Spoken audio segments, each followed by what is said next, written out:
Hello, जैसे आ, आज हम आप लोगों को क्या बताएंगे। आज हम आप लोगों को टेंथ का चैप्टर नंबर 5 बताएंगे। टेंथ के चैप्टर नंबर 5 कौन सा है? तत्वों का आवर्ती वर्गीकरण। तत्वों का आवर्ती वर्गीकरण, इसके नाम से ही क्या निकल रहा है? इसके नाम से ही निकल रहा है तत्वों का विभाजन। कैसे तत्वों को हम बांटें, किस प्रकार से हम उनका अध्ययन करें। अध्ययन करना है उनका, एक ही तत्व का अध्ययन करेंगे तो बहुत दिन लग जाएंगे। एक तत्व का विस्तृत अध्ययन करने से आपको बहुत सा टाइम लगेगा। उस टाइम को बचाने के लिए जिस जिस सारणी का प्रयोग किया गया, उस टाइम को बचाने के लिए हमने तत्वों को सारणी क्रम में रखा। और सारणी क्रम में रखने के लिए कई वैज्ञानिक आए। जैसे सबसे पहले क्या 118 तो ज्ञात हैं, लेकिन ज्ञात तो हैं, उसमें 94 तो प्रकृति में पाए जाते हैं, लेकिन 118 तो ज्ञात हैं। उन्हें रखें कैसे, किस प्रकार हम सारणी में रखें, किस प्रकार हम उन्हें याद करें। उन्हें याद करने के लिए हम क्या करें? उन्हें याद करने के लिए तत्वों को विभाजित किया गया। बर्जीलियस आया सबसे पहले। कौन आया? बर्जीलियस आया सबसे पहले। बर्जीलियस आया, उन्होंने क्या कहा? तत्वों को दो भागों में बांटा, धातु और अधातु। धातु और अधातु में बांटा, लेकिन उनकी ये परिकल्पना प्रस्तुत की उन्होंने, लेकिन ये सिद्धांत कामयाब नहीं हुए। इसके लिए इसे खारिज कर दिया गया। क्यों? क्योंकि धातु तो हैं, लेकिन कुछ ऐसे थे जो धातु का गुण भी प्रदर्शित करते थे, अधातु का गुण भी प्रदर्शित कर रहे थे, तो इसीलिए उन्हें क्या कहा? उपधातु कहा। ठीक है, उसके बाद जब इनकी परिकल्पना प्रस्तुत हुई, उसके बाद इसे नकार दिया गया। उसके बाद कौन आए? प्राउड साहब आए। कौन से आए? प्राउड साहब आए।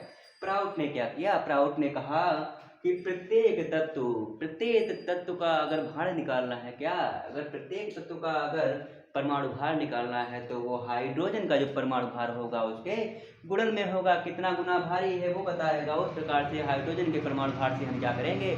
किसी का परमाणु भार निकाल सकते हैं। किसी का परमाणु भार निकाल सकते हैं किसकी सहायता से? हाइड्रोजन की सहायता से, क्योंकि हाइड्रोजन का परमाणु भार बेसिक यूनिट है। एक सबसे छोटा हाइड्रोजन परमाणु है, उसके गुणन में जैसे एक कोई संख्या होती है, उसके गुणन में 2 होता है। तो 2 क्या है? एक एक को 2 बार जोड़े तो 2 आया, एक एक को 3 बार जोड़ेंगे तो 3 आएगा। उसी प्रकार से हाइड्रोजन एक छोटा सा परमाणु है, उसको 2 बार जोड़ेंगे तो हीलियम बनेगा, 3 बार जोड़ेंगे तो लिथियम बनेगा। इस प्रकार से जो भी है ये सभी निकाल सकते हैं। फिर कौन से आएंगे? फिर एक नए वैज्ञानिक आए जिन्होंने अपनी परिकल्पना प्रस्तुत की। वो कौन थे? डॉबेराइनर थे। कौन थे? डॉबेराइनर थे। ये दोनों साइंटिस्ट आए, उनके बाद डॉबेराइनर आए। डॉबेराइनर ने क्या कहा? जब इन्होंने परिकल्पना प्रस्तुत की तब 118 तो ज्ञात नहीं थे, लेकिन 118 तो अभी वर्तमान में ज्ञात है। तो 118 तो ज्ञात थे, इतने ज्ञात थे, उसके हिसाब से उनको रखा गया। तो कौन आए? डॉबेराइनर। डॉबेराइनर आए तो उन्होंने क्या किया? अपना सिद्धांत दिया। इनके नाम में ही इनका काम छिपा हुआ है, डॉबेराइनर का त्रिक सिद्धांत। कौन सा है? डॉबेराइनर का त्रिक सिद्धांत।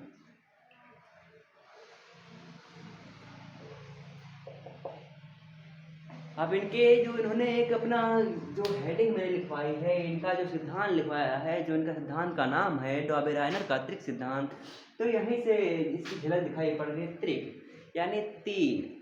त्रिक क्या है? यानी 3 है। इनके सिद्धांत में क्या कहा गया है? इनके द्वारा कहा गया है यदि हम तत्वों को 3 के सेट में रखें। किस प्रकार से 3 के सेट में रखें? तो उनके जो पहला और अंतिम तत्व होगा, उनके परमाणु भारों का योग का क्या होगा? औसत होगा। परमाणु भारों का योग का औसत जितना निकलेगा, औसत जो निकलेगा वो मध्य वाले तत्व का लगभग बराबर होगा। क्या होगा? मध्य वाले तत्व का लगभग बराबर होगा। इन्होंने कहा यदि हम तत्वों को उनके सेट में रखें, क्या कहा?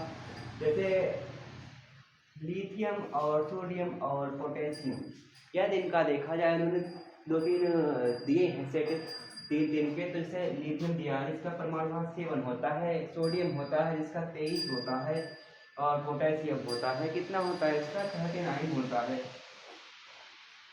लेकिन इसका 7, 23 और 39, 7 × 3 39, तो इनका क्या है? इनके अनुसार क्या था? इनके अनुसार जो इसका परमाणु भार ये है, ये वाला, तो ये कैसे निकलेगा?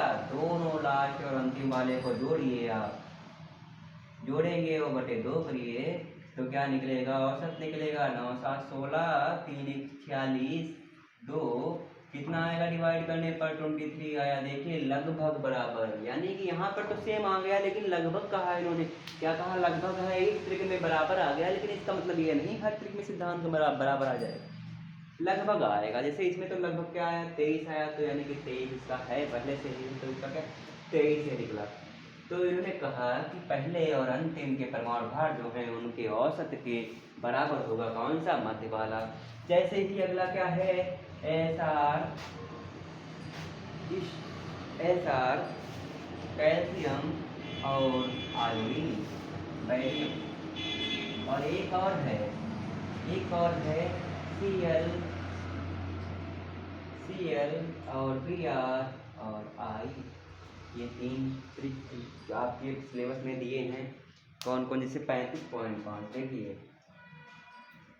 इसका आपका है 35.5, इसका 35.5। इसी प्रकार से ब्रोमीन का जो है 88, ब्रोमीन का 88 नहीं है, सॉरी 80, ब्रोमीन का कितना है 80, 127, आयोडीन का कितना है 127, Cl का 35.5, ब्रोमीन का 80 एंड आयोडीन का 127। अब देखिए आप इसका ऑप्शन निकालिए, कैसे निकालेंगे, 35.5 जोड़िए प्लस 127 जोड़िए, डिवाइड करिए 2 से।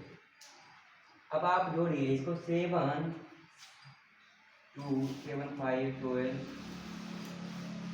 5 7 1 8, सॉरी ये गलत हो गया, 4 5 12 के 7 5 12 के 2 हाथ से लगाएंगे, 2 1 3 3 6 और 1 और 5 डिवाइड करना है तो क्या करेंगे, 2 8 16, 2 1 2 और 2 2 4, 2 5 10, 81.25 आया। देखिए लगभग इसके बराबर है। हालांकि 1.25 ज़्यादा है, परंतु क्या उन्होंने कहा इनके अनुसार क्या है, लगभग बराबर होगा, एग्जैक्टली सेम नहीं होगा। तो इस प्रकार से आप अगला भी देख सकते हैं, 40 इसका होता है, 88 इसका होता है और 137 इसका होता है। तो इसका देखिए आप डिवाइड करिए, औसत निकालिए, और क्या निकालेंगे देखिए आप, औसत 40 प्लस 137 डिवाइड बाई 2।